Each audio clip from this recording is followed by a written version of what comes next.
Imagine a company born under an authoritarian regime, built to serve a nation, that became a global symbol of engineering and trust, and decades later was caught deceiving the entire world. Millions of cars, manipulated tests, billions in losses. But this story isn't just about emissions, it's about ambition, pressure, and the moment a company decides to stop solving problems and start hiding them. This is the story of Volkswagen.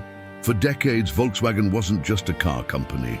It was a symbol, precision, reliability, German engineering at its finest. From narrow European streets to endless American highways, Volkswagen became part of everyday life, a brand people trusted without question. But inside the company, a different reality was forming. Behind the polished image, there was pressure, relentless pressure, to grow faster, to dominate markets, to become number one. And in that environment, failure wasn't an option.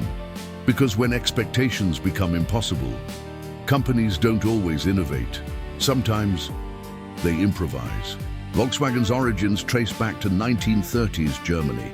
The vision was simple: a car for the people, affordable, reliable, mass-produced. The result was the Beetle, one of the most iconic cars in history. But the company's early history is complex, connected to a time of political control and national ambition. After World War II, Volkswagen faced collapse. Factories destroyed, production halted. But instead of disappearing, it rebuilt. And what followed was one of the most remarkable industrial comebacks ever.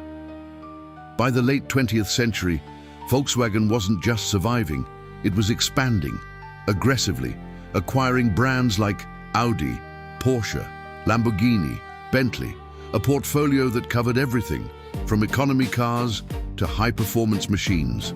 And with that expansion came a new goal: to become the largest automaker in the world. And for a while, it worked. In the early 2000s, a new challenge emerged.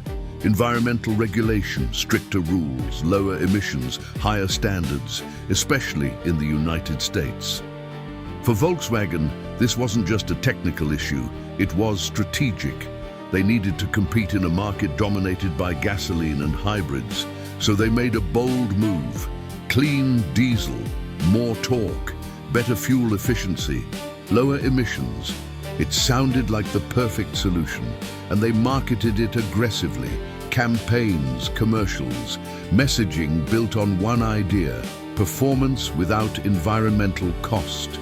But behind the scenes, engineers were facing a reality they couldn't overcome. The engines could be powerful or clean, but not both, at least not within the limits required.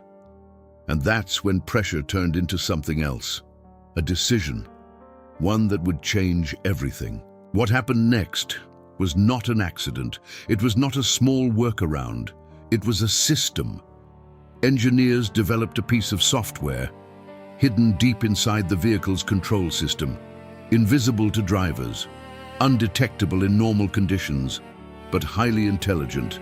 It could recognize testing patterns, fixed steering position, controlled speed cycles, specific lab conditions, and when those patterns appeared, the car transformed.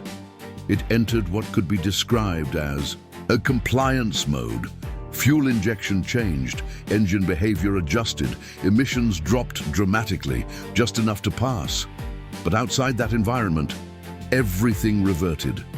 The car returned to full performance, higher power, better driving experience, and dramatically higher emissions.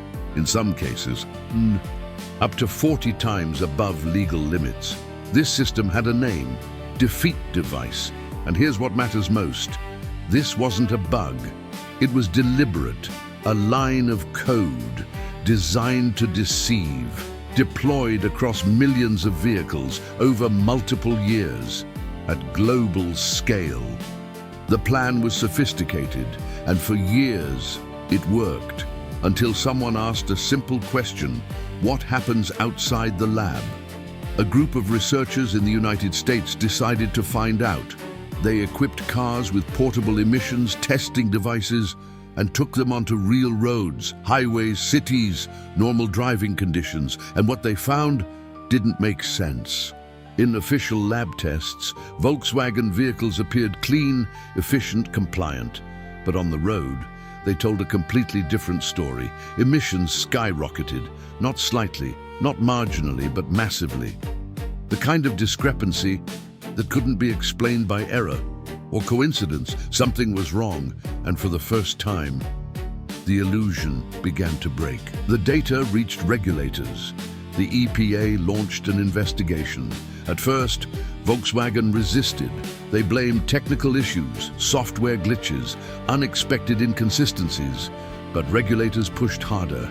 More tests, more scrutiny, more pressure.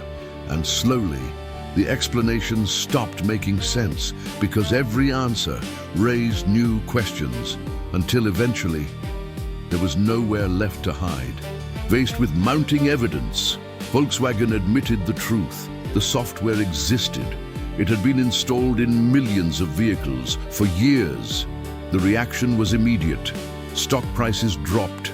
Executives resigned. Investigations spread across countries. Billions in fines. But the real damage was something else: trust. Because customers weren't just misled, they were betrayed. The Volkswagen scandal isn't just about emissions, or software, or regulation. It's about a pattern. What happens when pressure becomes more important than integrity, when performance matters more than truth, and when companies stop asking, "Is this right?" and start asking, "Can we get away with it?"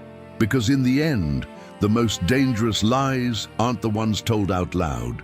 They're the ones hidden in systems, in code, in decisions no one sees.